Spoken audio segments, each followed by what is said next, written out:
যে আমল জীবনের সব বন্ধ দরজাগুলো খুলে দেয়।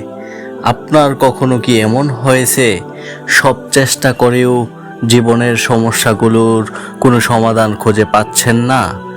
কারো সংসারে টাকার অভাব লেগেই আছে, কারো ঘরে শান্তি নেই, ছোট ছোট বিষয় নিয়ে প্রতিদিন ঝগড়া, কেউ বছরের পর বছর চেষ্টা করেও সন্তান লাভ করতে পারছেন না, আবার কেউ কঠোর পরিশ্রম করেও জীবনে তেমন কোনো বরকত দেখতে পাচ্ছেন না।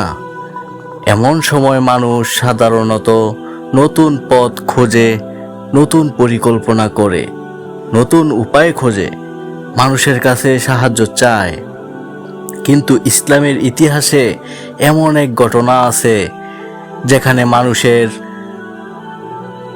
এত ভিন্ন ভিন্ন সমস্যার জন্য একজন আলেম মাত্র একটি সমাধান দিয়েছিলেন।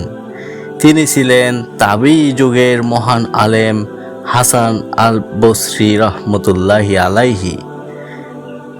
একদিন তার কাছে কয়েকজন মানুষ তাদের বিভিন্ন সমস্যার কথা নিয়ে এলেন।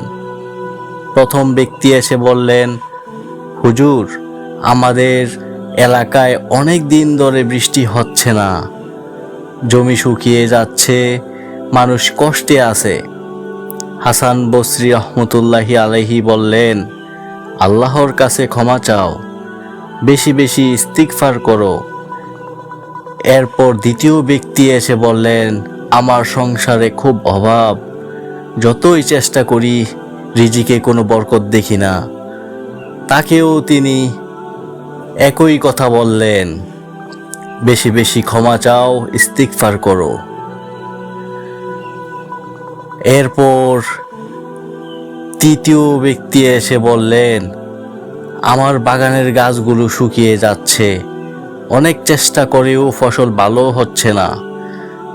হাসান বসরি রহমতুল্লাহি আলাইহি তাকেও বললেন, ইস্তিগফার করো।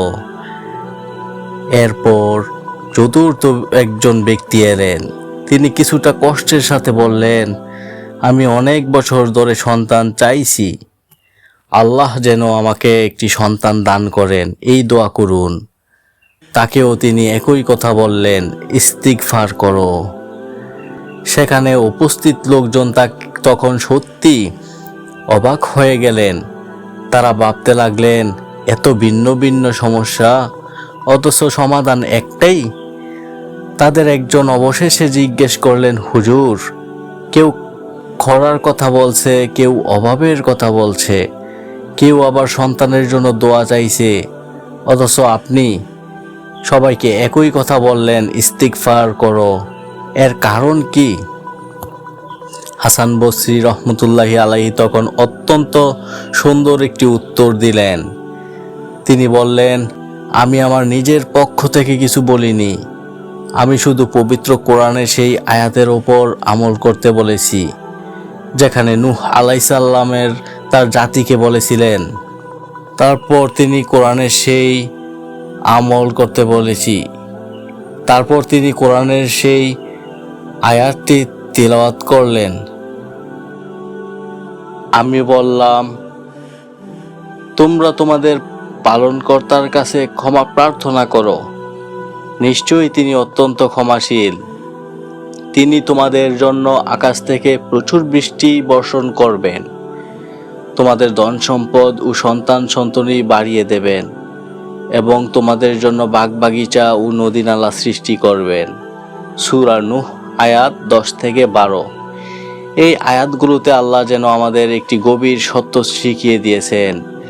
মানুষের অনেক দুঃখ, অভাব এবং বিপদের পেছনে কখনো কখনো আমাদের নিজেদের গুনাহ কারণ হয়ে দাঁড়ায়। আর যখন মানুষ সত্যিকার অর্থে আল্লাহর কাছে ক্ষমা চায়, তখন আল্লাহ তার জন্য এমন দরজা খুলে দেন যা সে কল্পনাও করেনি। তাই ইস্তিগফার শুধু গুনাহ মাফের আমল নয়, এটি মানুষের জীবনে বরকত নিয়ে আসে, রিজিক বৃদ্ধি করে, সমস্যা সহজ করে দেয় এবং আল্লাহর রহমতকে মানুষের জীবনের দিকে টেনে আনে। আজ যদি আপনার জীবনে কোনো সমস্যা থাকে, রিজিকের কষ্ট, মানসিক অশান্তি, পারিবারিক সমস্যা কিংবা কোনো অপূর্ণ ইচ্ছা, তাহলে আজ থেকেই একটি ছোট অভ্যাস শুরু করুন। দিনে যতবার পারেন বলুন আস্তাগফিরুল্লাহ, আস্তাগফিরুল্লাহ, আস্তাগফিরুল্লাহ। হয়তো আপনি সঙ্গে সঙ্গে পরিবর্তন দেখবেন না, কিন্তু ধীরে ধীরে দেখবেন আল্লাহ এমনভাবে আপনার জীবনের জটিলতাগুলো খুলে দিচ্ছেন যেভাবে আপনি কখনো ভাবেননি।